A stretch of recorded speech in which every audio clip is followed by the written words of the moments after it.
Welcome back, fight fans. We're back, and obviously there's a different setup going on. I also don't have my mic, so it's probably going to sound a little different as well. And of course, we weren't here last week, mostly because of all these technical things.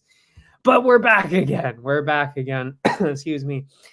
So obviously, we're not going to be talking about the last UFC event that was on. That was 2 weeks ago. There wasn't one a few days ago.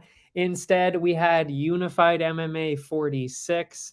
That was on Fight Pass, of course, and that was Canada. So we're going to be talking about that.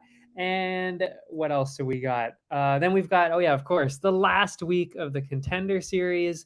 That was last night that was on, so we'll talk about that. Bo Nickal, of course. And then we'll talk about this week, which is going to be then UFC Vegas 61, I think we're at.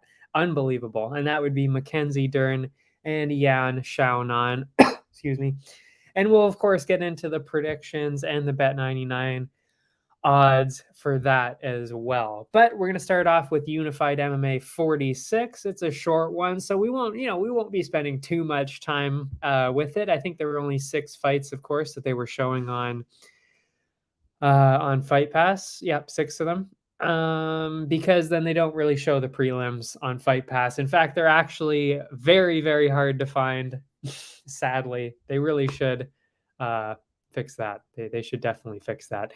But anyway, so we'll open it up with Unified MMA 46. And that opened up on Fight Pass with Michael Nawash and Tyrell Gisselbrecht. Gisselbrecht was definitely the favorite going into it. It was pretty close going into it, I think, actually, now that I think about it. Because again, I do research going into those on Tapology, make my picks on there, and I bet on them as well.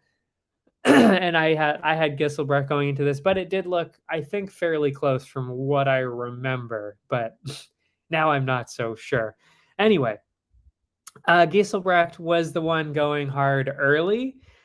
Pretty much really the whole round he had it. From what I remember here, I'm looking at my notes. He ended up on top quite a few times, started locking up a nasty arm bar in there. And Gisselbrecht was on top for the most part. And also landed quite a few shots, even busted up his nose a little bit there. So the first round clearly had gone to Gisselbrecht, so I thought I made a pretty good choice on there. But then it really turned in the second round. Michael then turned up the pace, landed a couple of heavy takedowns himself. Gisselbrecht was in a pretty bad spot, actually, after the second takedown there with Michael riding his back deep into a rear naked choke. He fought it off pretty well, but unfortunately, Michael sunk it in and grabbed the come from behind submission win. So very much looking like Gisselbrecht was going to walk away with that, but Michael turned it around. Shawn Michael turned it around to grab that submission win there. Excuse me. Second fight, Alex O'Neill, Jet Grande or Grande. I would have thought it was Grande, but I've heard it said both ways, so I'm not really sure. That one ended up in a decision. Grande, the heavier favorite going into it. I thought it was pretty close when I was looking at the picks, but there was, when I was looking at my picks. But there was definitely a lot more hype behind Grande, and also I had seen him fight before on I think it was the last Unified card, might have been the one before that, and he looked really, really good. So I was going for Grande on that one with my pick, but again, that one was actually a lot closer than the odds suggested on that one. But Grande did make the first big move, launched himself into a powerful takedown, but really what was the problem was the size. And that was kind of the theme throughout the entire thing. I mean, it seemed pretty clear that Grande, if they were the same size, that Grande would have definitely walked away with the win. I mean, he was clearly just in heavy, heavy control, especially along the fence pretty easily for most of the fight, really. But that doesn't necessarily translate to a win when you can't do anything with it. And that's kind of what we fell into here. To be honest, I actually thought that we were going to be on like 29, 28 grand on this one. That's kind of where I was going with it. Maybe 29, 28 the other way. I could have seen that. Because like Grande, like there was so much control time, and I know we're talking about damage. You're supposed to damage your opponent. That's how you get the score on the cards. That's how you end up winning. But I mean, when you get 3.5, 4 minutes of control, that's got to count for something. I mean, I don't know. Like I just think of it in the way of an actual fight. And I think that's the way that fights should be scored, to be honest. I mean, if this fight was actually happening outside of a cage, who would be winning? That's the vibe that I get on how a fight should be scored. And I mean, when you're not doing anything and you're just getting pushed into a fence, you lost. Like, to me, it's like you're not doing anything that did anything at all. You're just getting held there. So to me, I mean, that's got to count for something. So especially the first round for me, I thought for the first round especially, Grande definitely won. So I don't know. I was a little bit confused by that. But I mean, also I should point out that Grande was bleeding a decent amount. He was definitely bleeding from the clinch work of O'Neill, but that's a lot of control time. I don't know. I don't really know. It's a weird dynamic when you get into that kind of thing on the scorecards. The second round, though, I thought was pretty clearly O'Neill. That's where there was a lot of jabs and a lot of damage. So I was like, okay, 1-to-1 makes sense here. That's how I saw it. And the final round, it was pretty close, but again, it was a lot of that being stuck along the fence. I don't know. O'Neill did have some better moments that round compared to the first round, which is why I was saying, 29-28 for O'Neill could have made sense. But, again, it's just so much control time at that point that it's like, I don't know. It's close. And I mean, I know we're going towards like, you need to get damage. I get it. I totally understand. And I've been saying that on all the other scorecards too, in the UFC as well. But when there's this much control time, there's a limit. And that's where you get into iffy judging, where it's like, do you favor just the slight bit of damage? Or do you go with over 4 minutes of control time? I mean, to me, it's like, they won 4.5 minutes of that round, and you're not giving them the round because of a little bit of damage. I don't know. I'm not sure I agree with it at that point. I don't know. And that's where the interpretation comes in. I'm not sure. That was one where it's a weird one. It's a really weird one. And it was actually a weird night, I should say. It was a weird night for Unified MMA in there too. Not just because of that one, of course, but I mean, there was stuff coming off of the canvas, like the sticker for Unified was actually peeling off, and the ref had to like rip it off. And then there was, oh yeah, with the co-main, we'll talk about that later, but that ended up being bizarre. It was a weird night. It was a really weird night. But anyway, back to the stuff that was actually really good. The next two, actually, really, the third, fourth, and then the main event, I mean, all fantastic. Brandon Jenkins, Neil Anderson. Jenkins going into this, a fairly significant favorite, and I mean, I saw it that way too. He was the one. Oh, I can't remember if it was actually UFC, because there was one guy that was UFC on this card and one that was PFL. I want to say, yeah, I think Brandon Jenkins was the one in the UFC. So, oh yeah, it was actually. I even wrote it down. So he was formerly in the UFC, and Anderson, he's good. He's good. He's definitely good, but he's kind of near the end of the career. And Jenkins, still very much in that way, could work his way back into the UFC. So it kind of makes sense that, Jenkins was probably going to be walking away with this. Excuse me. Yeah, and that's exactly what happened. And you know what? I mean, he got hit pretty hard by Anderson a couple of times. The stand-up for Anderson is very much still there. And you know what? Jenkins admitted that too. He said it wasn't really a clean performance, wasn't that great, but he overcame it and got the win there over Anderson in the first round by KO. Not really a whole lot to say. I mean, it was kind of the first huge shot that landed in the entire fight, and that was from Jenkins. Amazing. I mean, it was just a bizarre kind of, it was, I don't even know how to, actually, no, that's right. I'm thinking of the Contender Series fight that was crazy. We'll talk about that one later. I'm getting mixed up between the fights, still thrown off by all this weird formatting. But anyway, just a huge bomb of a shot from Jenkins that slept him there.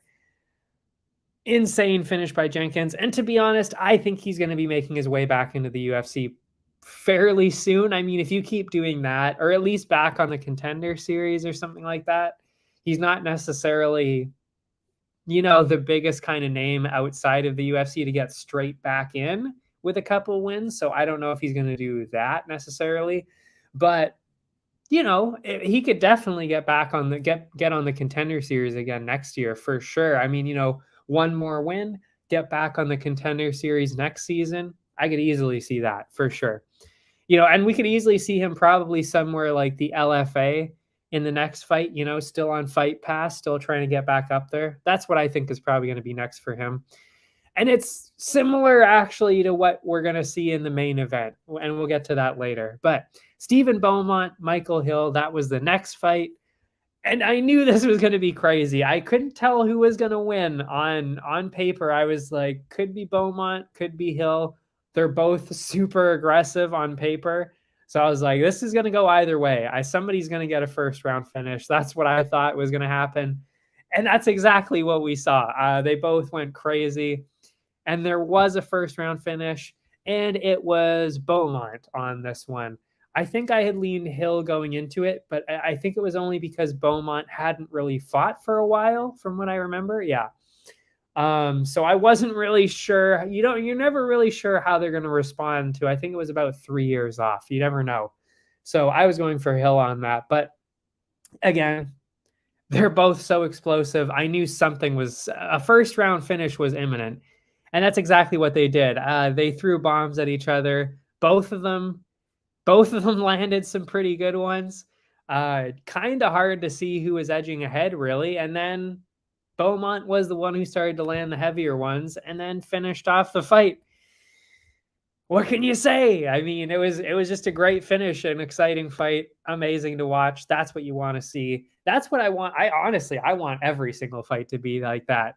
A finish, first round, second round, some kind of finish, or at least if there's no finish, just crazy action the whole time. That's what I want to see all the time. Co-main event, That was the weird one. It was KB Buller, Curtis Millender. I was actually pretty excited about this one. Both of them had been in the UFC. KB Buller has won a couple times. Millender, I don't think, grabbed a win in the UFC. Or maybe he was on the Contender Series. I'm struggling to remember that part of it. But, you know, definitely it was kind of like, okay, whoever wins this is probably going to get their chance back at the UFC. That's kind of what it was looking like in, excuse me, in terms of this matchup. Sadly, never got to see anything at all. You know, there was a couple minutes, I think a couple minutes, maybe it was like 2 minutes into it. There was a little bit of stand-up going on, and then Buller got a horrible eye poke in there, straight into the eye of Millender. It was pretty bad. I mean, as soon as I saw it, I was like, okay, well, this fight's over. It's pretty hard, actually. You don't normally see that because it's like, okay, you know, eye poke looked bad, but usually they'll get over it. This one, no. As soon as I saw it, I was like, oh, this is done. This fight's over right now. So right away, you know, first round, a couple minutes into the fight, obviously that's a no contest. So didn't end up seeing who was going to get the win on that one. I was actually going with the underdog on that one. I was actually with KB Buller on that. Fun fact, I mean, I said this before, actually, he grew up in the same city as me in Richmond. I've driven past the Buller Wrestling. I've seen them in the parade on Canada Day. I know who they, you know, I've never met them. I'm sure I probably will at some point, to be honest. But anyway, I didn't even pick him because of that. Honestly, I just thought he was probably more well-rounded, tough. I figured he was just going to grab the win. That's all. And probably in a decision. I thought it was going to be close, though. But I wanted to see that fight play out. I'm sure because this is regional MMA, we're probably not going to see that matchup again. It's sad, but it's probably true. So, yeah, I don't know. Hold on a sec. I really need to let my dog outside. He is having some issues lately. I will find the ad and I will quickly be right back. Be right back. Allow me to introduce High Stick Vodka, a new way to celebrate victory. Gather around the glass with an award-winning, ultra-premium Canadian-made vodka. You probably won't listen when I say High Stick Vodka has a smooth, hard-hitting taste, or that it's developed in the birthplace of hockey. You won't listen when I say High Stick Vodka is a tribute to the game of hockey, or when I tell you it's distilled 4 times using Canada's purest mountain spring water to provide an authentic, remarkable flavor. But maybe you will listen when I say it comes in a f***ing hockey stick. Showcase your passion for hockey with our limited edition hand-blown hockey stick bottle. Whether you're celebrating victory or drinking to defeat, High Stick Vodka is better after every shot. Visit us at highstickvodka.com. It also comes in this regular bottle. Celebrate victory. Drink responsibly.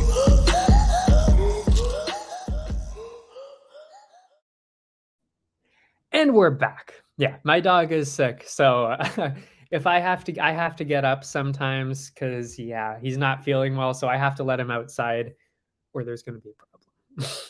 So anyway, now that that's done, and I'll probably have to do this again at some point to let him back in and then probably let him back out again.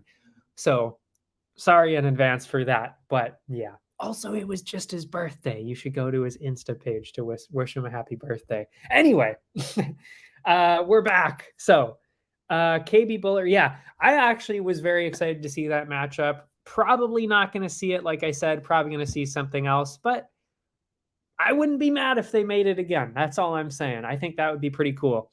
Heavyweight title fight was the main event right after that. And I don't think, I mean, I honestly wasn't surprised by this at all. I actually made that I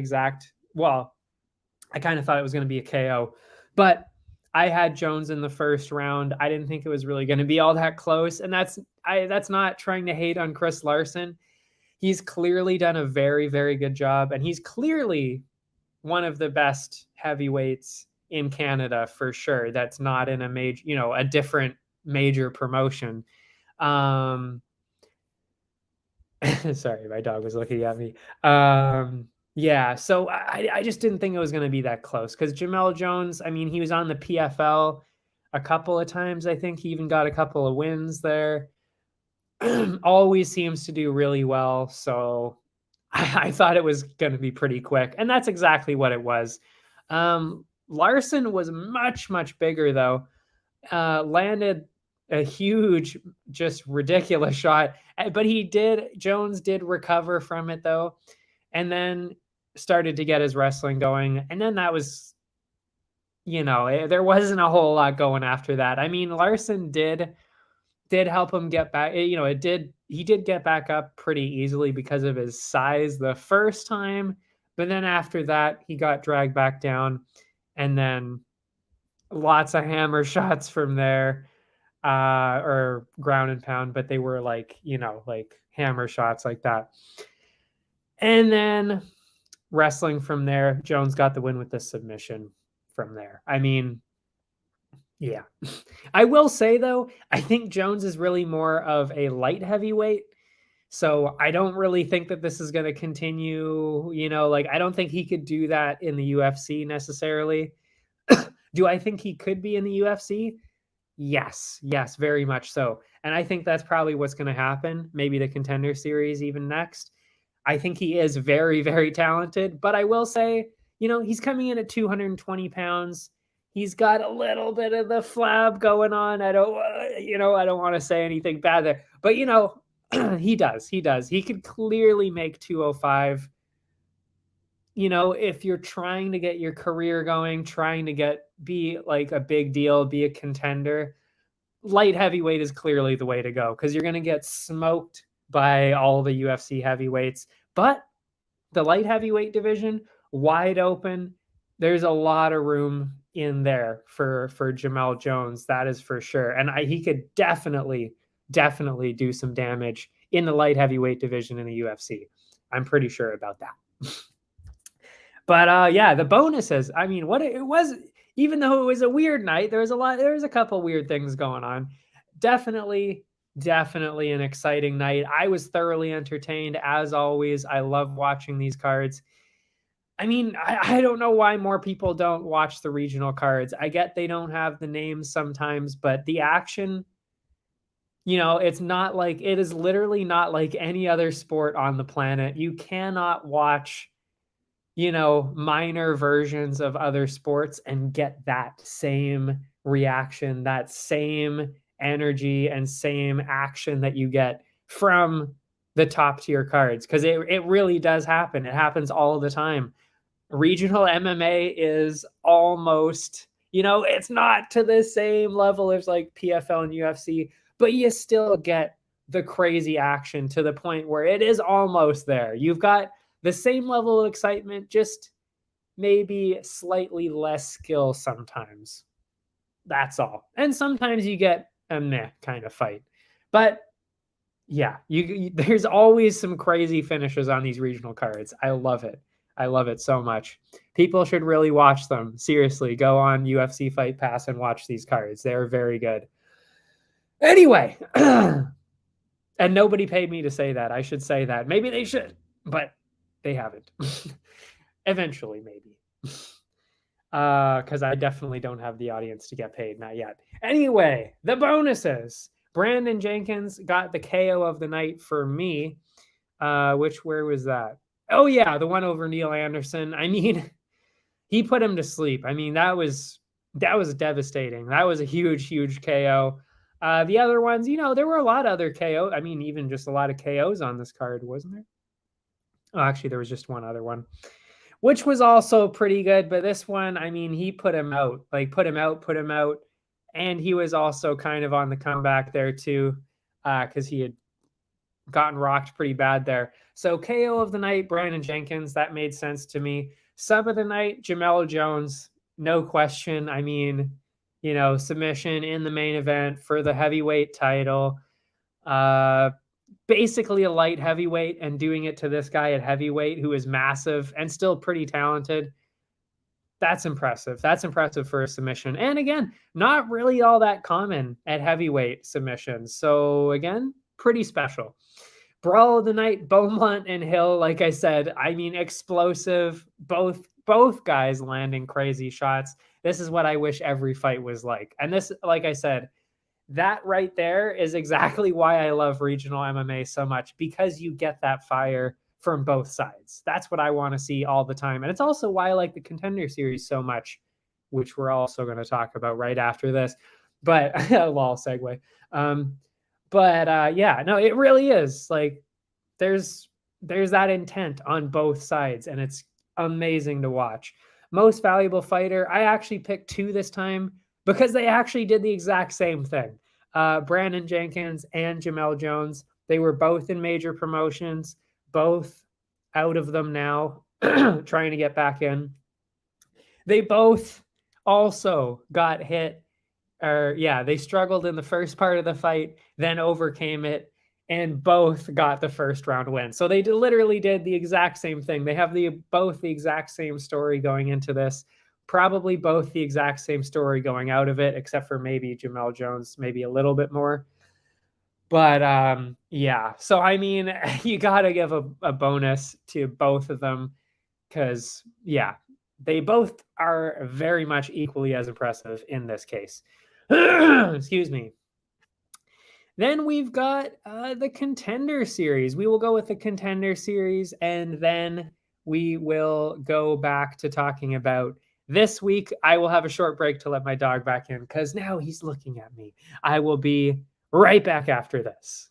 Allow me to introduce Pie Stick Vodka, a new way to celebrate victory. Gather around the glass with an award-winning, ultra-premium Canadian-made vodka. You probably won't listen when I say High Stick Vodka has a smooth, hard-hitting taste, or that it's developed in the birthplace of hockey.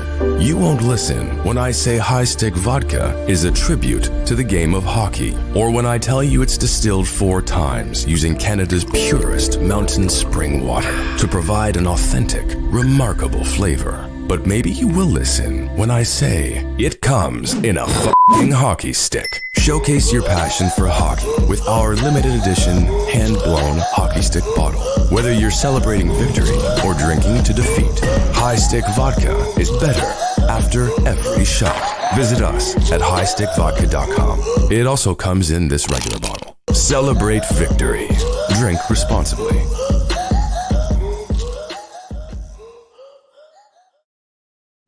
And we're back with the Contender Series. Amazing card. I mean, seriously, like we didn't even get to talk about the card last week with Raul Rosas Jr. Is that his name?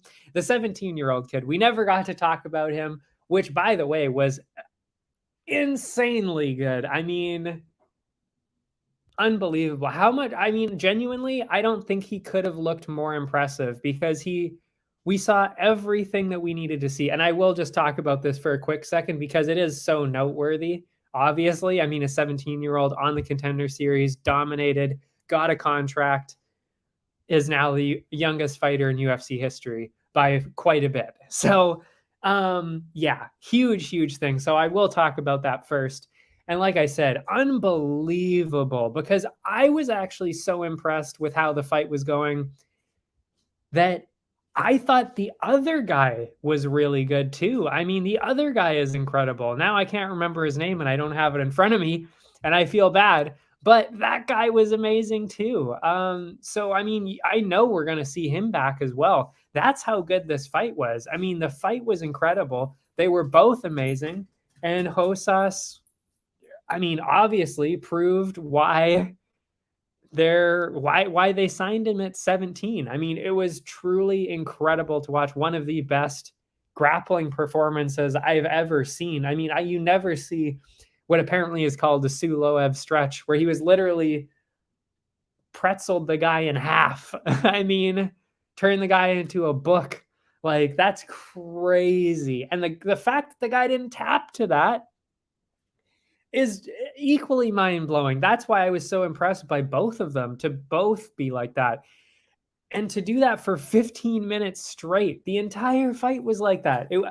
I mean, I cannot say enough about that kid, but also even the other guy to stand up to that for that long. So I mean, I could not be more impressed. And really, I mean, listen, I don't know if I'm fully on board on his level yet, where he says he's going to be winning the title and, you know, be the youngest UFC champion. I don't know. I mean, it's plausible because he is so young and there's not a lot of people that can grapple with him even now. Because like I know there's a few people in the top 10 he could beat right now for sure. But, you know, we need to see more stand up. We also, you know, people are good at defending that kind of thing. Like, I mean, well, not necessarily to that extent. I mean, you know, but you know, like if he goes against somebody like Aljo, somebody like that, you know, it's going to be a completely different story at that point. But, you know, got a long future ahead of him. I mean, who knows? He really could be the youngest UFC champ. I'm not doubting it. That's all I'll say. I'm not doubting it. I'm just saying I'm not quite there to see it within the next like 2 years. I just don't see that quite happening yet. But before he's 21, which I think is when Jones won. I don't remember when Jones won, to be honest. But I think it was 21, maybe 22 or something. So he's definitely got a few years. So yeah, I don't know. Before he's 20 though, I don't know about that. We'll see. We'll see. Who knows? Not opposed to it though. Anyway, this week though, and I thought last week was the best card I had ever seen for them. Actually, yeah, I think that was the best card I had ever seen. And then I saw this one and I was like, oh, wow. Okay. This was also a pretty good card. Actually, I still think the last card might've been better, but it was still, I mean, this was quite the card though. And it opened up with the best haircut I've ever seen. Honestly, I wish I could pull that off still. The blue hair, pastel blue. Actually, it was more like a darker pastel blue, but the most beautiful blue hair I've ever seen in my life. I wish I could put that on my head right now. Maybe I'll even make some kind of a wig version of it and put it on at some point in my life because it's that perfect. But anyway, hair aside, Mateus Mendonça destroyed, absolutely destroyed. I thought this was going to be fairly close, and I actually thought he was going to go for submissions more so, but he destroyed his opponent. It was not even close. Was absolutely incredible. Started off a little slow, and then Mendonça seemed to hold slight edge in the striking. Then, just as he landed his first big shot of the fight, a Jim was already on his back. And this was actually, oh yeah, this was the knockout that I was thinking about earlier. It was like, I didn't even see what happened. Like, I think everybody was kind of like, what did he land that was so devastating that he's on his back, literally full on asleep? Like, I didn't even see it happen. It was so quick and so weird of an angle. I mean, but that just tells you the power and the skill that he really does have. I mean, I was blown away, honestly, with that win. Huge one. And oh yeah, and it was actually, I don't even need to describe it. Just look it up. Look up the fight. It was in the first round. You can watch it. It's not that long. But yeah, Mateus Mendonça, incredible first round win. I mean, clearly obvious contract. And it was actually the 10th fastest KO in Contender Series history. So again, that should tell you how impressive he really is. So amazing prospect there. And of course, the best hair in the game. Now, Rafael Estevam, Joao Elias. That was the second fight. Also very impressive, very close, very entertaining, pretty frantic right away. Elias actually locked in a classic armbar of his in less than 30 seconds. And I was like, oh no, because I had picked Estevam for my Tapology picks for my bets. Yeah, I was like, oh no, this is the one thing I was afraid of, an armbar. and he got stuck in there. But then Estevam recovered. He got out of it. And then it was, he was on top for pretty much the entire time. Lots of elbows. And I mean, good God. The elbows on this one. Oh, was this where all the blood was?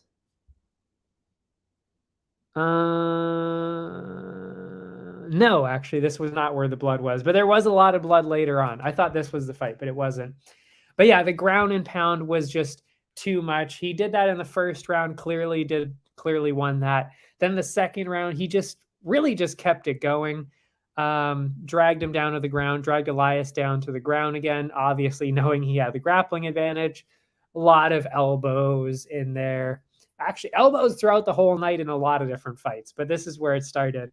And then ref had to call it to a stop. I mean, those elbows were crazy, or else we were going to have we were going to have the same thing as what we're going to see in, I think it was this next fight. Oh yeah, it was the next fight with all the blood.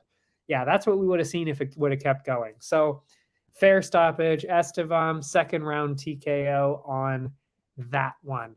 And another obvious contract. I mean, really, he dominated the whole time. It wasn't really close at all.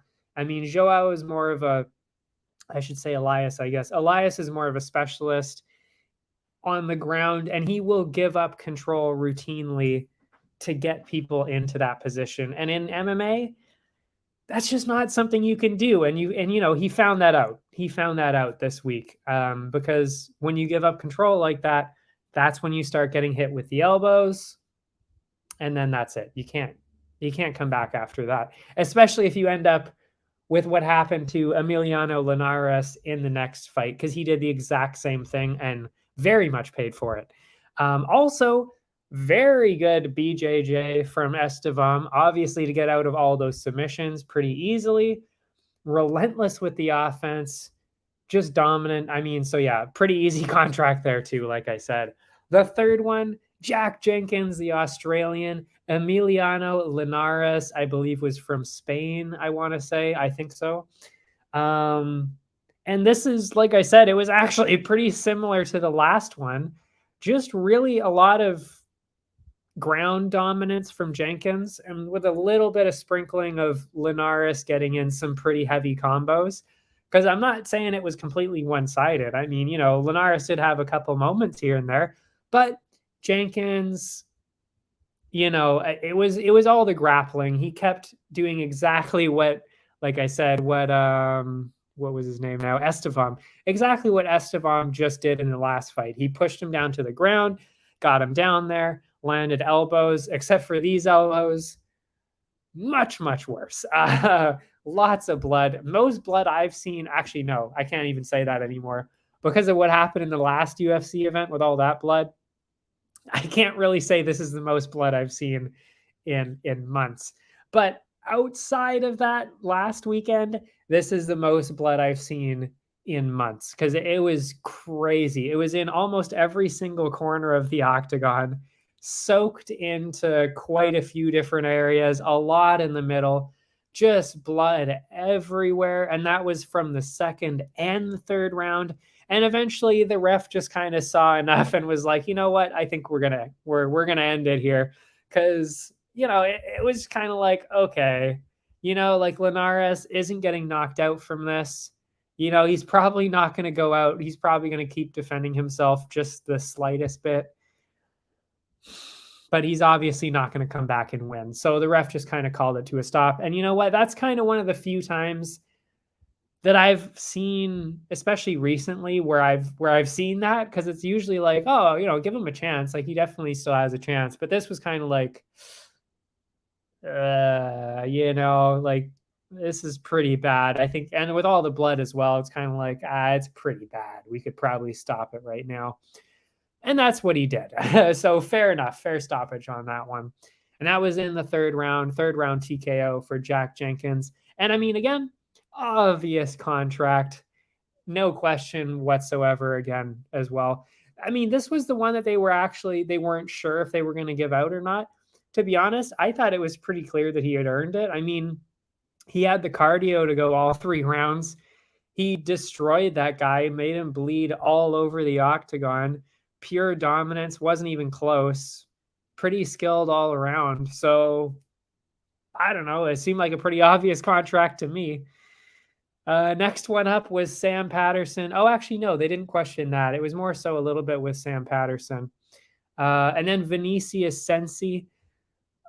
I wasn't sure who to pick on this one going into it, to be honest. I did end up going with Sam Patterson. I went 5 for 5 this week. I wasn't sure about this one because Sam Patterson is kind of got a little bit of a spotty record, but I trusted him with, especially with the height, the length, and then if he's got submissions like that, which I knew he did, that's impressive for that kind of height and length because that's not really all that common. So I figured, okay, I'll go with Sam Patterson on this one. And I did not regret it at all. In fact, I actually guessed the second round submission. So we did pretty well there. What was I going to say here? Yeah. And he did use that reach early. You know, he landed some jabs. Since he wasn't slowing down, he was actually countering pretty well. Then Sensi actually kind of stole it for a little bit, landed some pretty heavy shots, wobbled Patterson a little bit. But really at a distance, you know, Patterson was doing really well. It was more so that every time Sensi kind of went in there, it wasn't great for Patterson. He was getting kind of shredded every time he got in close. So that wasn't really that great. And I had Sensi in the first round for that one. Then the second round, Patterson was the one pressing forward early, landing those jabs at a distance again. Then we had a pretty bad groin strike, actually. Should have actually really, I think he should have waited a little bit longer on that one, to be honest. But then they came back in there. Patterson kept going in with the pressure, eventually landed a huge takedown there. From there, really just going for the submissions. And that was, you know, that was kind of it after that. He locked in a couple of pretty deep ones. Sensi defended fairly well for a while and then eventually was forced to tap. So, you know, definitely not the most clean performance of the night, that's for sure. So, I mean, obviously this is who ended up being in 5th on my power ranking there. But, you know, again, it's still impressive. And if he can keep it up and if he can train to kind of prevent people from rushing in, I guess that's kind of really the big deal that he had. If he can prevent people from doing that, you know, we're looking at a pretty good guy at that point. Because again, he's tall for the division, pretty good on the ground. Clearly, I mean, he dominated on the ground and even got the submission, like I said. Pretty durable because he did get hit pretty hard. So he's got all the qualities. He just needs to kind of just put it together at this point to, well, put it together. If he put it together, he would be very, very good at that point. So yeah, we'll see how that goes. I'm intrigued, that's for sure. But again, pretty obvious contract.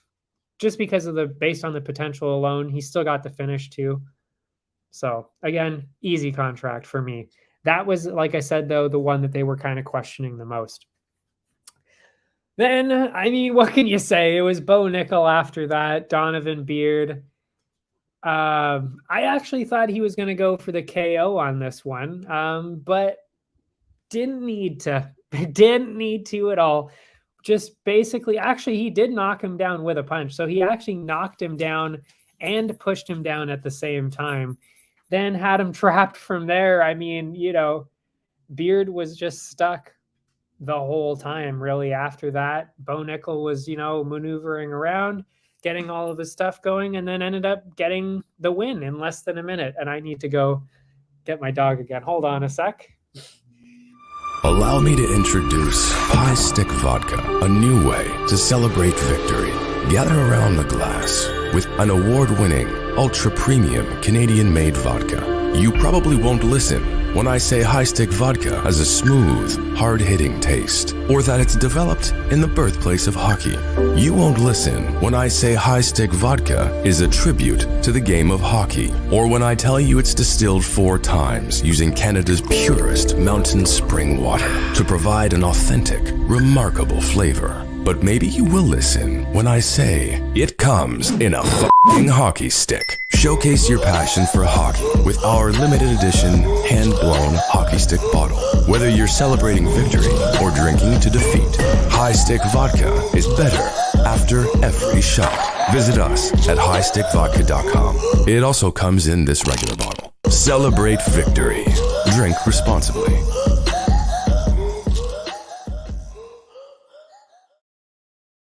And we're back. So as I was saying, you actually could have even watched Bo Nickal's fight by the time I did that ad. Just absolutely sensational. And I mean, that's an obvious contract, clearly. And I mean, like, it's actually kind of hilarious to me that people don't really see what the plan was with that. Because it's like, oh yeah, oh wow, like they put him on, they voted him for like to be inside the game, and it's like, if you weren't expecting, like, you knew he was going to win, and that was the whole point of bringing him back, is you wanted to do that, and you wanted to reveal that on the last episode, to put him on the front of the game, like, on the front of that thing. I mean, they made up they printed off a whole thing to put him on the EA Sports cover to give it to him. Like, what did you think was going to happen? It's crazy to me that people are like, why did they bring him back? Why did they not sign him the first time? It's like, maybe because they want more ratings. Maybe because they know he's going to win. Like, it's kind of like, yeah. And also, why would he not be okay with that? He gets a lot more money because he fights a second time in the season. So he gets paid way more. He's got way more hype behind him now. Now he's voted on this, video game thing that you can't tell me he didn't know about. Like, he was voted on it before and they asked him about it. And you're telling me, like, he didn't know that, it's like, he knows he's going to win and then get put in the game. I don't know. It's kind of like, okay, yeah, clearly that's exactly what happened. Like, they wanted the hype, they wanted the ratings, they wanted all that kind of stuff. And I have no problem with it. I just find it hilarious that people didn't really notice that. That's kind of silly to me. Anyway, all that aside, not a conspiracy theorist or anything like that. And it's not even a conspiracy theory. It's just true at this point. But anyway, and again, I don't have a problem with it. I like him. He's really talented. I just kind of find it funny how they're still questioning and still mocking the UFC for not signing him the first time. It's like, they succeed. That's exactly what they wanted to do. What are you saying? Like, same for Bo Nickal. Everybody got what they wanted out of it, and they knew that was going to happen. So it's crazy to me to say all that kind of stuff. Anyway, all 5 of them got contracts, obviously. No questions there whatsoever. The power rankings, the number 1 and the number 5 was pretty obvious. Bo Nickal obviously got the number 1 spot. Then I had Mateus Mendonça, my blue-haired hero, the best hair I've ever seen. Obviously, that was for second for me because of, I was just so impressed by the way he knocked him out. And it's not easy to get knockouts. That was at bantamweight, I think, too. So it was kind of like, that's not normal to get knockouts like that at that kind of weight class. And he's undefeated, too. I was so impressed with that. And then the second one, Rafael Estevam struggled a little bit more. So, I had to bring him down a little bit, but still got the finish. So I had to give him the 3rd spot. Then Jack Jenkins took so long to get the finish. And he also kind of struggled a little bit at times. He did get hit a few times. So for me, 4th place for Jack Jenkins. And then 5th, I don't want to hate on him at all because he's clearly a nice guy and he's talented. I like him, actually. But, 5th place, not the greatest performance. So Sam Patterson had to be in 5th for me. Then the best of the rest, I honestly don't even think it was really that much of a conversation. I mean, Vinicius Sensi was clearly the best person outside of the winners. I mean, there was only one winner last night that didn't get absolutely destroyed, and that was Vinicius Sensi, who actually did have some good moments there. So, yeah, everybody else though, no, no, they're not getting any bonuses or recognition. That's for sure. So no offense to this. Anyway, since we've done so many commercial breaks, I'm not going to do another one. Actually, no, I might have to do another one because now I need to let him in. But we're gonna keep going for a little bit. Yeah, unless he starts jumping on the window. I don't want a broken window too. That would suck. Now, oh yeah, we got the odds and everything too. But anyway, so UFC Vegas 61? Yeah, 61. I'm losing count. There's so many of them now. UFC Vegas 61, Mackenzie Dern, Yan Xiaonan, and the main card opens up with Mike Davis, Vyacheslav Borshov. It's a close one. I got to say, this is one of the closest ones of the night. Might actually, well, I don't know if it's the closest one, but it is definitely one of the closest, ones of the night. Mike Davis, not necessarily the biggest name, but he's done really well, actually. And you know what? He lost his shot on the Contender Series. That's how he got on there. He did lose in the Contender Series, but it was actually to Sadiq Youssef, who's going to be fighting on this card. And he is incredible. So it kind of makes sense that he lost that one. And that's no knock against him at all at that point. And that was all the way back in like 2018 or 2019. Then he lost his debut, which was Gilbert Burns. When your debut is Gilbert Burns, that's crazy. That is crazy. So, I mean, of course he lost that. But then guess what? He followed it up with 2 wins, and that's where he's at now. It did take 3 years, so he hasn't fought all that much in that meantime. I think there were some injuries in there. So it kind of makes sense why he hasn't fought as much. But the fights that he's had, I mean, those are some top-tier competition. And by the way, his last win was actually earlier this year against Mason Jones. And that was Mason Jones's actual first loss on that one. So he was undefeated going into that. And Mike Davis beat him. And he also, like I said, fought Gilbert Burns. That's pretty impressive. Borshov, he started really, really good. And I was so excited to see what this guy was going to do. I was so impressed with him. I think it was on the Contender Series. And then he got a really good win. I was so impressed by Borshov. And then we saw what happened with Jacasey, and it was like, oh no, he's not good at grappling. He is not, he's just not that great at that. So he's not that great at defending it, and that's how he lost the last one. Just got dominated the entire time. And then he slows down at the end. So it's not really conducive to that kind of style. He's the kind of guy that goes for early finishes. And if he doesn't get it, he's kind of out of it. He's just kind of out of it at that point. I mean, and that sucks to see. And I think that's exactly why Mike Davis has the advantage going into this. I think Borshov is probably maybe the more exciting guy, and it would be cool to see a knockout, but I think Davis is just going to kind of grind him out in that decision, just like Jacasey did. And I think that's pretty fair. I mean, he's proven to be dominant over the entire 15 rounds, dangerous and dominant because of what he did to Mason Jones, because Mason Jones is also completely relentless for 15 minutes. Borshov doesn't give up, but he is also kind of struggling with that kind of thing. So to me, very similar to what happened with Mason Jones. That's kind of how I see this playing out. Borshov is going to stay dangerous, but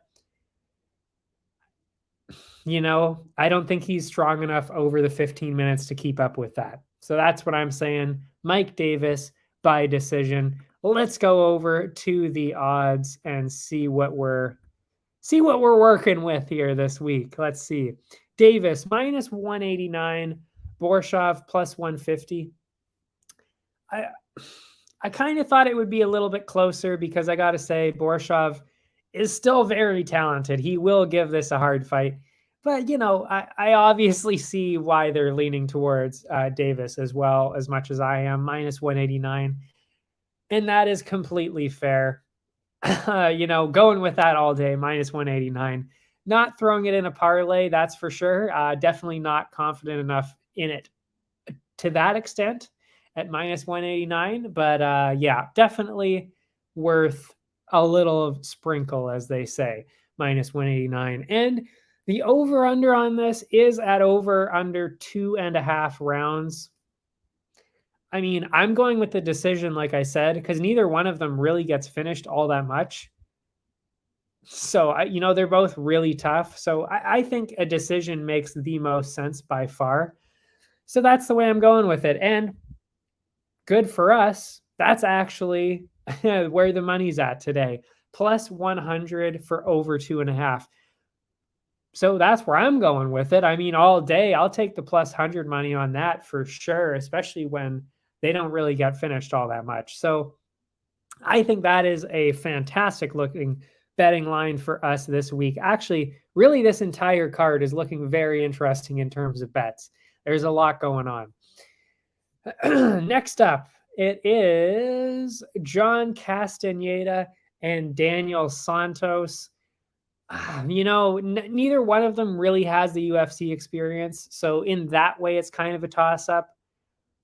And it should be a pretty good fight, which is why they moved it up to the main card. I mean, it seems like a weird choice from the outside, but I definitely already see why they've got it like that, because it is going to be an entertaining fight. I am looking forward to this one. That being said, I am going to a certain direction with this. And you'll have to find out after this, because Aloki is about to jump on my door. So hold on a sec. Hold on to your horses. I will be right back. Allow me to introduce Pie Stick Vodka, a new way to celebrate victory. Gather around the glass with an award-winning, ultra-premium Canadian-made vodka. You probably won't listen when I say High Stick Vodka has a smooth, hard-hitting taste, or that it's developed in the birthplace of hockey. You won't listen when I say High Stick Vodka is a tribute to the game of hockey, or when I tell you it's distilled 4 times using Canada's purest mountain spring water to provide an authentic, remarkable flavor. But maybe you will listen when I say it comes in a fucking hockey stick.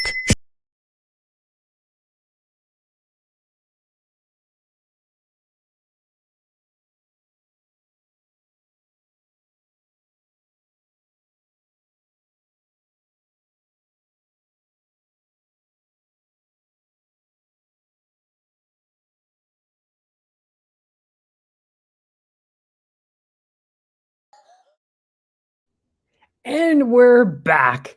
So John Castaneda, Daniel Santos, like I said, pretty close, I would say, but I am leaning in a certain direction on this, and that would be towards John Castaneda on this one. And he is the favorite, and I'll tell you why. He's beaten Miles Johns already. He beat Eddie Wineland. He beat Marcelo Rojo. So that's 3, I would say, fairly significant wins in the UFC. And Daniel Santos has not had that at all. He's only fought in 1 UFC fight so far. He lost to Julio Arce. And Julio Arce is decent, but, it's like, you're comparing 3 wins over Miles Johns, Eddie Wineland, Marcelo Rojo, who are also pretty talented, to a loss in your only UFC fight to Julio Arce. So, it's hard to go against Castaneda on that one. That being said, I'm definitely seeing a decision here. A lot of decisions in both of their histories. So that's the clear way to go with it for me. And like I said, Castaneda just seems like the much better choice here by far. So that's where I'm going with it. Castaneda minus 193. So that's kind of a parlay opportunity, I would say. That's a pretty good one, actually. And then Santos plus 157. Definitely not crazy enough to do anything with. I mean, yeah, Castaneda is definitely a good looking prospect in this matchup. That's for sure. The over under on this one, over under 2.5 rounds, makes sense going for the decision. Like I said, a lot of decisions in their both their histories. So that's the way I'm going with it too. Minus 167. You know, that's again something that you can kind of tie into this fight, you know, a same fight parlay, a different one, or obviously, well, just bet on Castaneda getting a decision win if you felt like it. That's what I always do because it brings up the numbers quite a bit. But anyway, that's where I'm going with it. After that, oh man, this is one I'm really looking forward to only because it's going to be complete dominance. There's really nothing to say here. I mean, Sadiq Youssef was supposed to be fighting Giga Chikadze. Giga canceled a couple weeks ago. Instead, Youssef is going to be fighting somebody who's never fought in the UFC before and somebody who has minimal experience against somebody who is truly elite. In fact, just a couple fights ago, he fought none other than, I believe his name is Jay Ellis. I mean, he is, if you pay attention to Tapology things at all, he is famous for having a record of something like 10 and 113. He has lost over 100 times, and that was who he fought a couple fights ago. So, you know, it's kind of like, what are we doing here? What are we doing here, folks? You know, it's kind of like, why is this the matchup here? You're telling me they couldn't find anybody to fight Sadiq Youssef on this short of a time period? You know, it's like, there's just no comparison. I mean, you're going to get a Sadiq Youssef finish here. I'm going first round KO all day. This will not be close, folks. This will not be close. This is a clear parlay opportunity. And it blows my mind, honestly, that Bo Nickal was minus 2,500 and Sadiq Youssef in this scenario is only minus 900. I would say it is equally ridiculous to assume that Shanus is going to pull an upset here. I would have gone with the minus 1,500, minus 2,000 for Youssef. I think minus 900 right now is kind of a slap in the face. I really do. So minus 900 right now, a steal. Definitely throwing that in parlays. Although I will say, you know, I don't really tend to do that a whole lot just because, again, there's not a whole lot of value in it. I do clearly think that Youssef is going to win. Is there value in him winning? No, not at minus 900. But can you then go with the under? Can you go with, you know, like an over-under value or even, you know, a first round knockout or even second round knockout? Yes, that's where the value is on this. It's definitely not in throwing him in a parlay. That's all I'm saying on this one. Well, actually, no, it's not all I'm saying because I'm going to the over-under now. Over-under 1.5 right now. I mean, to be honest, I think with the track record, I think that's a bit ludicrous. I really do. I think that's kind of silly to go over under 1.5 and favor the over because that's where it's at right now. Is it minus 145 for over 1.5? I mean, I'm seeing a first round finish all day, so there's no way I'm not going for the plus 114 under 1.5. That's craziness to me. So for sure going with Sadiq Youssef and the under 1.5 here. And I mean, if that's the under, if under 1.5 is set at plus 114, first round knockout has got to be at like plus 150, plus 200, somewhere in there. So there's definitely some money to be made on this matchup. That's for sure. Is it in the parlay? No, I don't think so.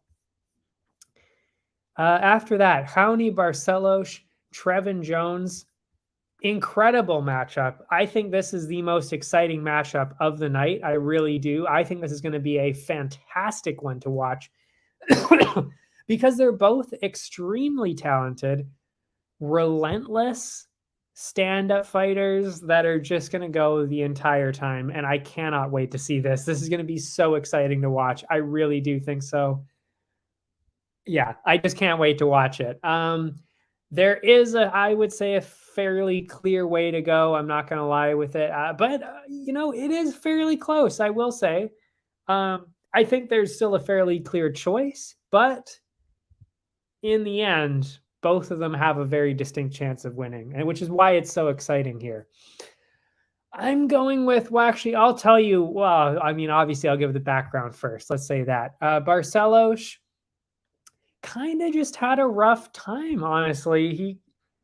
He was kind of just shocked. It was a big upset, really, in his last fight.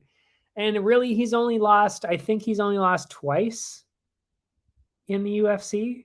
I can't remember. I didn't write down the numbers, but he lost in a majority decision to Said Nurmagomedov, who has been annihilating people. So the fact that he got to a majority decision, that says quite a bit. Then he struggled with, oh, actually, no, what am I saying? Actually? It was Timur Valiev. He got to a majority decision with Timur Valiev, which is even more impressive. Lost to that one, but he actually beat Said Nurmagomedov. That is impressive. He beat Said Nurmagomedov. He beat Khalid Taha. Majority decision loss to Timur Valiev. Very impressive. And then he lost to who I think is actually one of the most impressive rookies of the year, Victor Henry. We haven't seen him fight again since, but he is actually still fighting. He's fighting, I believe they said, in December. So we are going to see Victor Henry again. And I was so impressed with him. I was so impressed. So, I mean, yeah, Barcelos to me is the clear favorite here, because on the other side, you've got Trevin Jones, lost to Kakramanov, and then lost to Javid Basharat. Those are two top-tier prospects too, but they weren't necessarily all that close for that kind of specific reason. Like he was kind of controlled the entire fight, really, in both of those. And Barcelos is also that aggressive style, just like Kakramanov and Basharat, where he's just relentless the entire time and doesn't really let you get anything going. And he will be like that all 3 rounds. And he also did have some pretty solid moments. Obviously, I mean, majority decision loss against Timur Valiev and very close fight against Victor Henry as well. So to me, I'm seeing a decision. I'm seeing Barcelos. I think he's going to win it. I think he is definitely the clear choice here. But, can Trevin pull it out? Possibly. I don't think it's that insane. But I do think that Barcelos is the clear guy to pick here. And clear enough that I will be putting him in the parlays. He is at minus 240 right now. So definitely in that parlay range as well. For Barcelos, Trevin Jones plus 190. So, if you think he can pull it off, maybe go with it. But I gotta say that, Barcelos is seeming like the pretty clear choice here. Over under, though, very much favoring the decision, as we kind of thought. Minus 148 for over 2.5. Yeah, I mean, they're both in a lot of decisions. I think that's pretty fair. So minus 148 for over 2.5. That's what I'm going with for sure. And whoever you pick, I would probably go for the decision. So Barcelos decision for me. That's the way I'm going with it. And you know what? Like I said, that brings down the odds. That's what I like to do. Because if it's pretty clear that it's going to a decision, why not bet that as well? Brings down the numbers a lot, more return, and you're usually, I'm usually pretty close about that kind of stuff too, especially with the over-under. Anyway, Mackenzie Dern, Yan Xiaonan.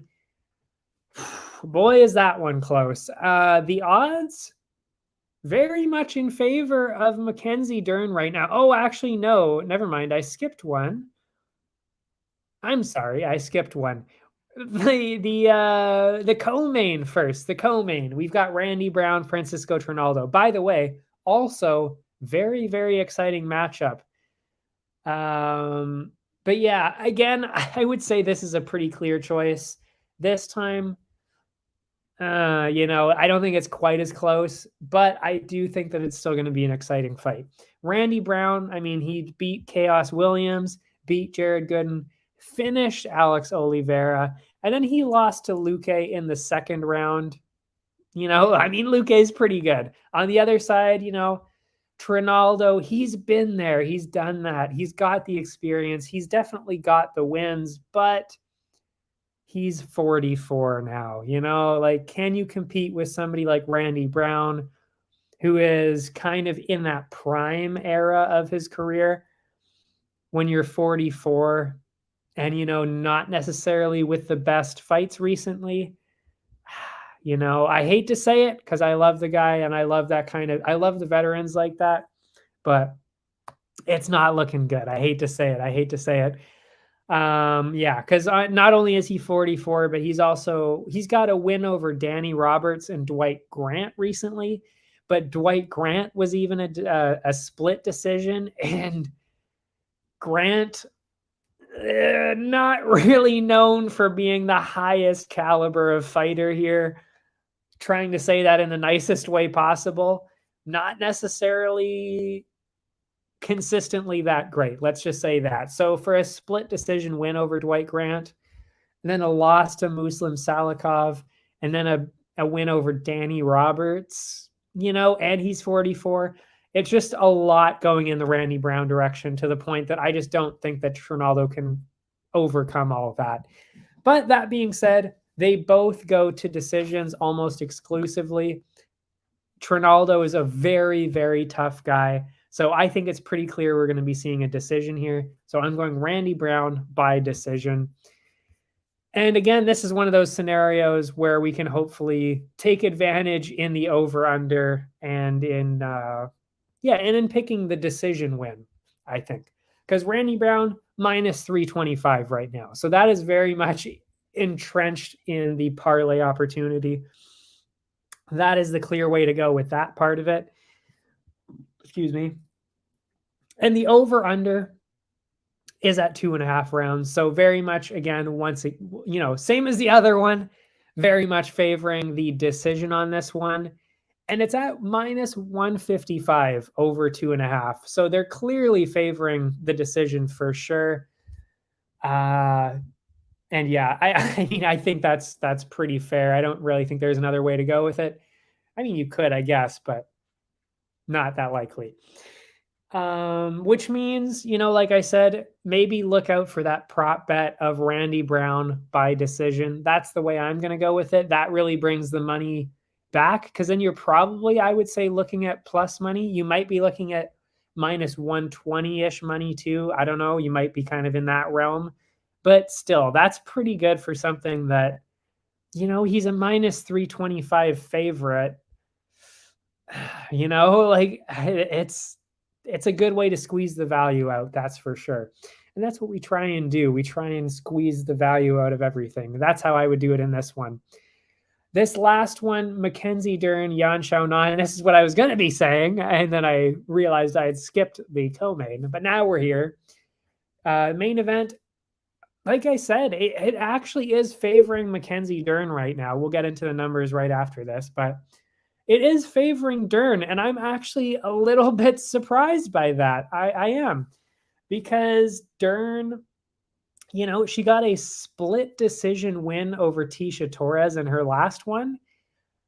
I wasn't really all that impressed. I thought she was going to kind of go through her. I thought it was going to be fairly dominant, and it really was, it was a split decision. It was really close. So that was a little weird. But then she also lost to Marina Rodriguez before that, and it really wasn't close, and not even a little bit. It was not close at all, actually. Rodriguez just shut down. She shut down the grappling, and that was it. I mean, she just dominated on the feet from there.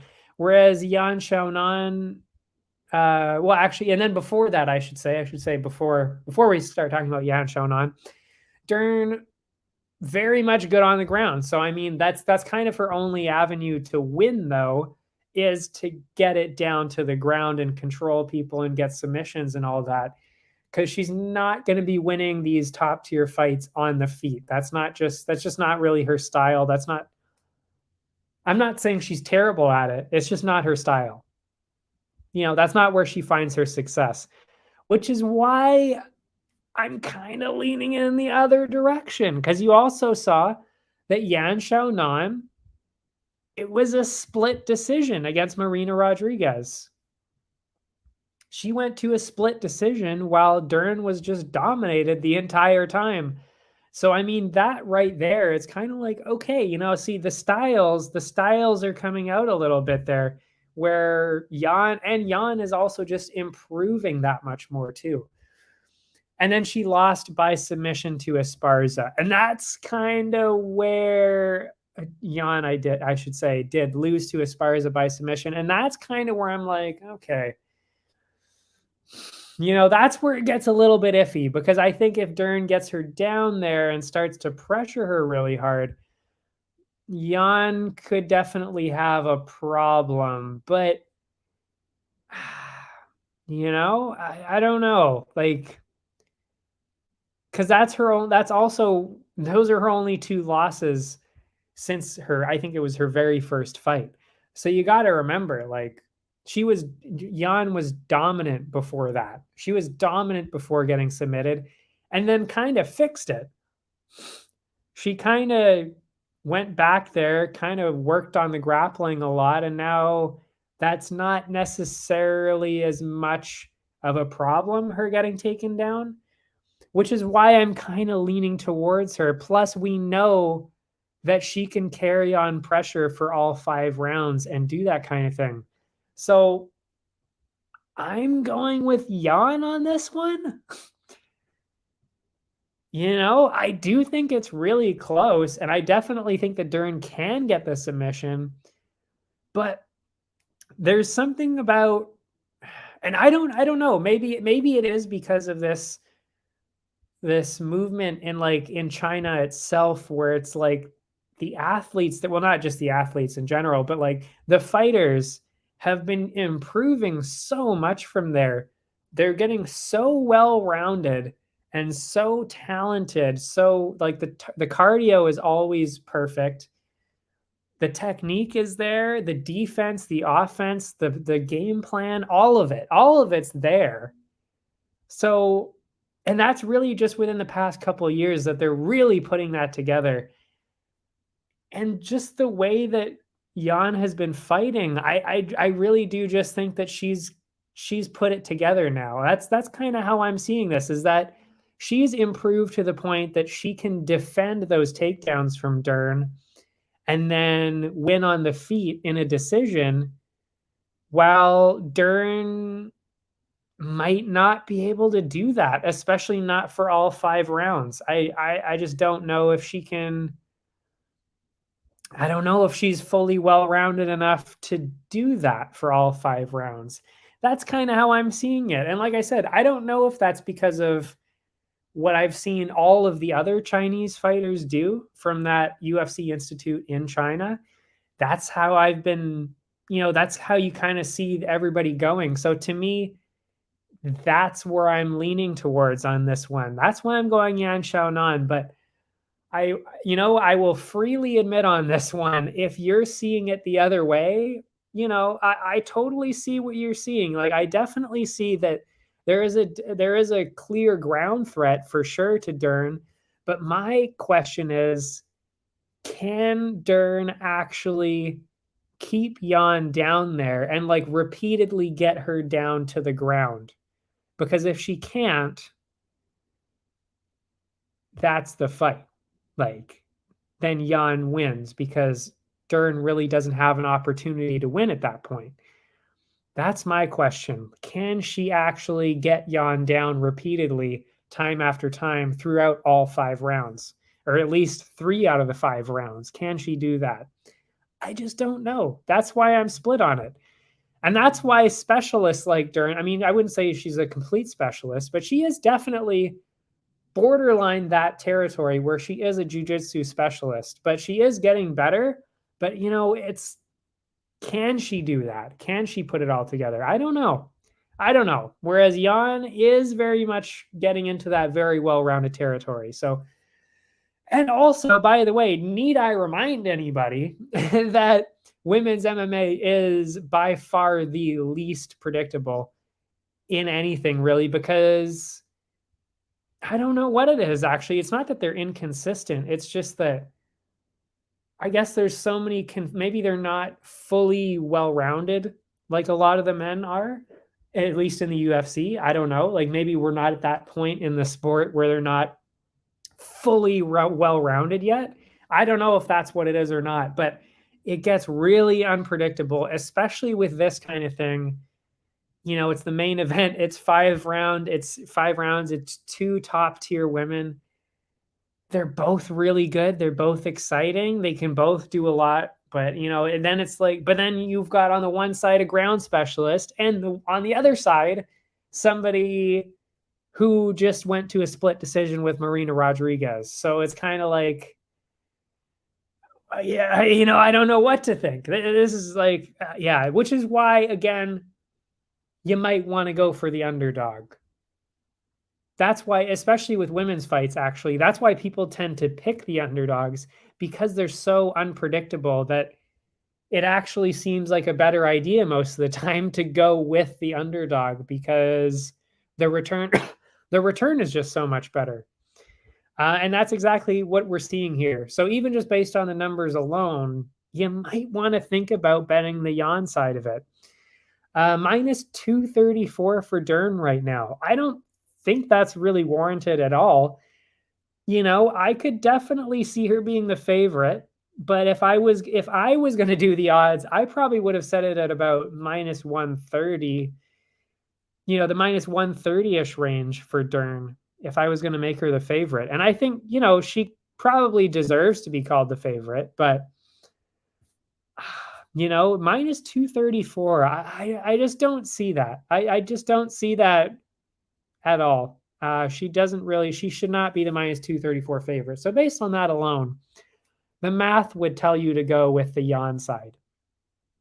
So that's the way I'm going with it too. Not just because I do think that she probably has the better chance over 5 rounds, but even based on the math alone, it's the smarter way to go. I just looked at the over under, which is baffling to me. We're looking at a 2.5 rounder here. Over under 2.5 rounds for Mackenzie Dern and Yan Xiaonan. What? Like, I mean, I guess again, like they're seeing, okay, Dern is going to get a submission. That's kind of what they're going for.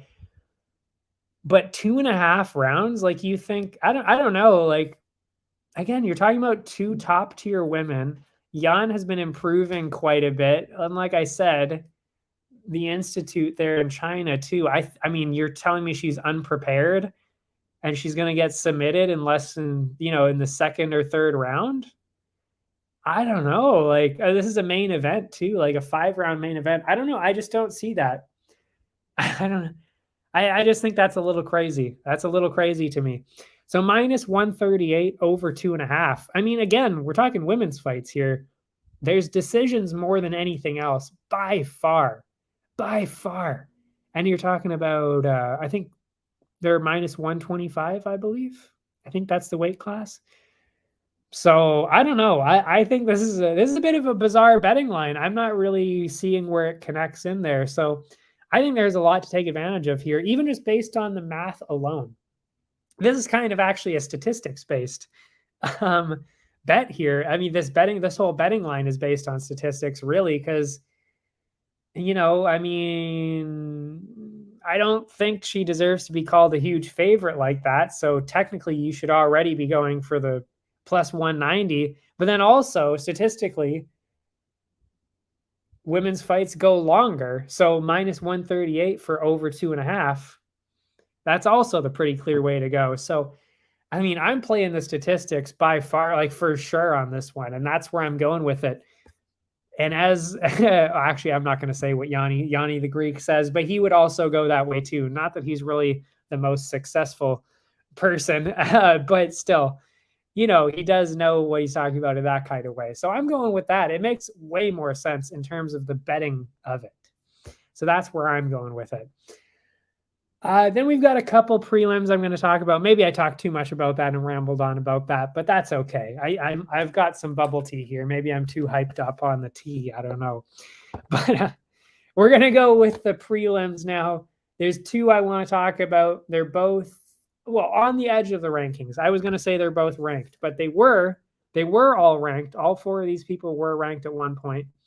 But not quite in the rankings anymore. They're kind of just below that now, on their way in the other direction, let's say. Brendan Allen, Krzysztof Jotko. This is another one, really, really could go either way. It is very, very close.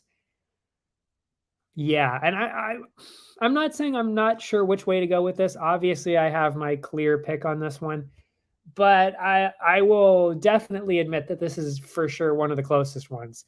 Because on Brendan Allen's side, you know, he just barely edged ahead in the win over Malkoun in the last one. And to be honest, I thought he pretty clearly lost the fight. So to me, in my mind, he lost that last one. And that was because of grappling to somebody who's a lot shorter than you. And he lost because of that. And before that, he got a second, excuse me, wow, what is going on with me? He got a second round finish over Sam Alvey. And I mean, listen, he still finished Sam Alvey. He still got the win. But second round? Come on. No. But, you know, it's like, okay, you know, you're not really impressing anybody. And then he also lost to Chris Curtis before that. And has never really, at least in my mind, he's never really beaten anybody that good. So he's never really had a crazy moment. He lost, in my mind, to Malkoun in the last fight, who, again, was much shorter. So, I mean, you shouldn't lose fights like that. Definitely not like, I mean, he didn't lose. Again, he won. But you should not be dominated in grappling like that by somebody who is... You know, you should be able to keep them at a distance. There was a huge reach disadvantage. That's all I'm saying. I don't know. When you're supposed to be that good, especially when Malkoun hasn't necessarily had the wins either. So then on the other side, Jotko, he beat Gerald Meerschaert in his last fight. And as much as I'm not impressed by Meerschaert really much at all, I got to admit, I mean, his last few fights, he has looked pretty good. He has looked pretty good in them. So the fact that Jotko beat Gerald Meerschaert, and, you know, Meerschaert kind of has been winning outside of that, and of course Chimaev, but outside of that, he's been grabbing some pretty impressive wins, and he's looked pretty good. So to me, already, that's me leaning towards Jotko for sure. And I would say Jotko's actually getting slightly better. And I haven't seen really much improvement from Allen at all. I think he's actually might be getting worse, to be honest. And yeah, I will say, though, you know, Jotko barely beat Cirkunov. He got a split decision win over Cirkunov.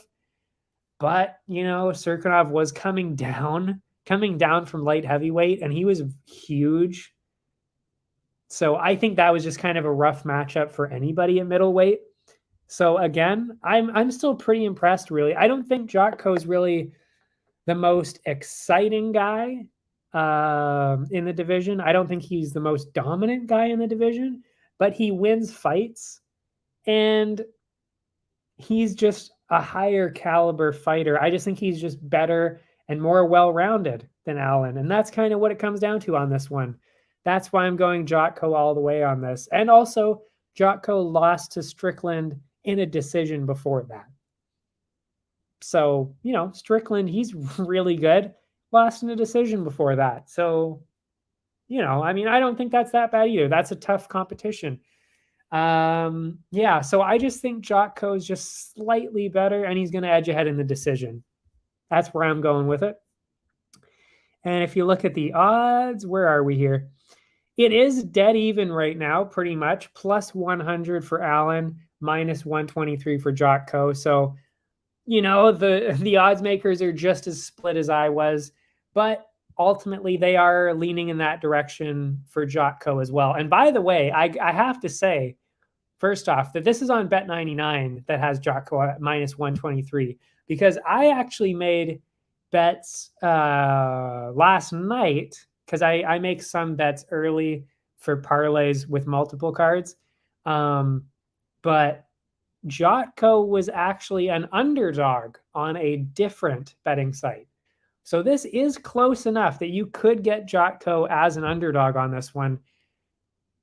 You know, so I mean, the money's there. You just have to look around sometimes to find the best odds, but the money is there on this one to get some money back on Jotko as an underdog.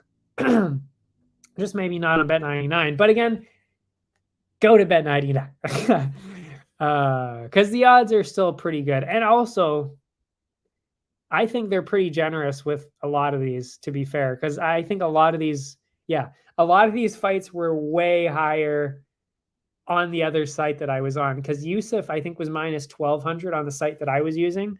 So -900, that is, like I said, very generous towards for that betting line. So still go to Bet99, of course, but Jotko, you know, maybe go for the underdog somewhere else if you can't find it. But if you can't find it, go here. Anyway, enough driving people away from Bet99. I don't want to do that, obviously, because they are partnered, but also it's a good site. Anyway, Jotko, -123. I think that's the way to go. Again, just more well-rounded. I think he's just better. I'm not really impressed by Allen all that much yet. And the over-under, very much heading towards that decision. Like I said, over-under 2.5, -200. I'm going with, like I said, the decision. So that makes a lot of sense. Maybe even, as I was saying before, whoever you pick, actually, I would say, especially in this matchup, it does not matter who you pick in terms of who you think is going to win. Whoever you think is going to win in this one, bet it towards the decision. That's the way to make money on this. If you have Allen, if you have Jotko, bet on the decision on this one, and you will get plus money. I would say no matter what. It's plus money you're going to see for sure.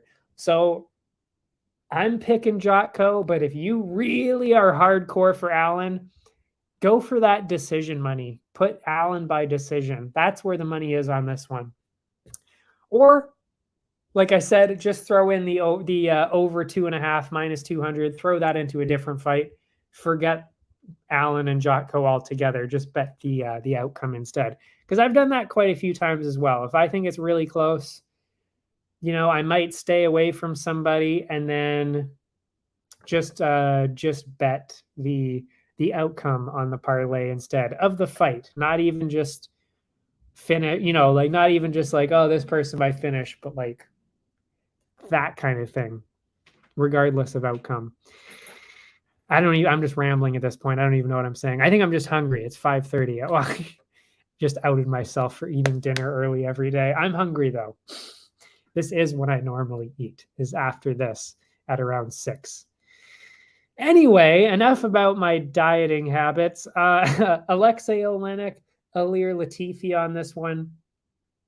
That's the other other fight I wanted to prelim. That's the word I was looking for. I wanted to talk about. And this is one that we've had scheduled twice already. I have already talked about this matchup twice on this show. I'm not going to talk a whole lot about it again. Alexei Olenek, Ilir Latifi. I have Olenek still. I'm not changing. I'm not budging my mind on that. Olenek has fought once since we talked about this, and he dominated. He destroyed Vandera. Was not close. Finished him in the first round with the submission. Yeah, so I'm still going Olenek on this one, and I'm actually going by finish. I think I said decision before, but I'm going with actually a finish on this one because, to be honest, I mean, you know, Latifi hasn't really been doing all that well. I don't know. Like he's 39. Latifi is 39. Hasn't fought since mid last year, so that's about a little over a year ago, like a year and 3 months or so, I think. And that was a split decision win over Tanner Boser that, to me, he lost. That was one of the ones where Boser, I would say, pretty clearly won the fight, and the judges kind of just robbed him of it. So, and then before that, he hadn't won since 2018. He lost in a decision to Derek Lewis. So basically has not won since 2018. So I'm not really impressed by that whatsoever. And on the other side, Olenek, he's struggled with power punchers.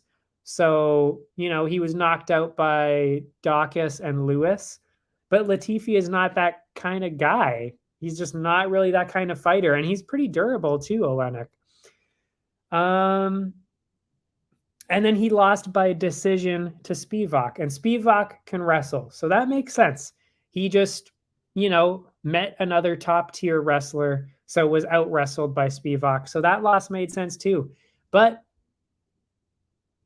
dominated Vandera. Vandera doesn't necessarily have the wrestling that the other guys did, so he took advantage and submitted him in the first round. I don't know if he's going to get a first-round finish this time, but I got to say, Latifi hasn't won since 2018, hasn't really done all that well, basically lost in the decision to Boser. So to me, I just think Olenek has a lot more left in him, and I think he's going to win. He might not get the finish, though. I think he's going to get the finish, but I'm not opposed to betting on decision either, or on over 2.5, depending on, which is, there you go. The odds aren't even out yet on that one, because I think they're equally as confused possibly as to the over-under. So there's no over-under on Bet99 for that fight. But I'm still going with Olenek, and he is the underdog. He was the other 2 times as well. They had this matchup as well, I should say. I'm still going with Olenek. I think there's just a lot more there. But, I'm not going to lie, like Olenek, 45 years old, Latifi, 39. They're both fairly old. So it's just who's going to respond better to that. But to me, who's got the real win since 2018? That's Olenek for me. So that's the way I'm going with it. But it is very, very close on that one. And that's it for me. We will look, of course, at the parlays before we go, but those are all the picks right there. We've got some pretty good parlays on this one, actually. Randy Costa, that's the first fight of the night, -313. That is a pretty good guy to put in. Then you've got, I like Maxim Grishin on that one, so that's kind of a second one that I would throw in there. Jotko, I'm not convinced enough to throw him into that kind of a parlay. Tabitha Ricci, oh man, -220 Tabitha Ricci. That's a perfect pick. I mean, definitely throwing her in the parlays at -220. Maybe Mike Davis, -189, but not necessarily as convinced about that. Castaneda, -193. I think that's a fantastic deal. And the only reason I think he doesn't have a bigger favorite, higher names, is because, or higher numbers here, is because he's probably not as well known. Like, that's kind of I would say the main reason why he's not up there in the -300 range.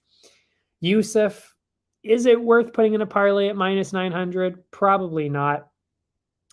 Barcelos, -240. Looks pretty good. Brown, yes, -325 for sure in the parlay. And then we'll forget about the last fight in the parlay. That's for sure the main event there. So I'm going Brown, Barcelos, maybe Yusuf. Not really much return on that. Castaneda, possibly Davis, probably not though. So I'm still on the 3. Tabitha Ricci for 4. maybe Grisham for 5, maybe Costa. Well, oh yeah, and then Costa guaranteed for sure. Like that's definitely one for sure I would put in for a 5th one. But yeah, the other ones are kind of toss-ups in terms of bigger parlays like that. But that's what we've got. Oh, excuse me. That is what we've got for the card. That's it for me. That's all I've got to say. Next week, we'll be back to the regular format. We'll be back to the regular view. I'll have my regular mic. I don't even know if you could hear me the whole time with this. Who knows? I don't know. But yeah, next week, no more Contender Series. Oh, tear. But instead, we will have, well, actually, we won't have anything else to cover that instead. Instead, we'll just have 2 cards now per stream. That would be the card that we just saw on each Saturday. And then, of course, the new card every Saturday for after that.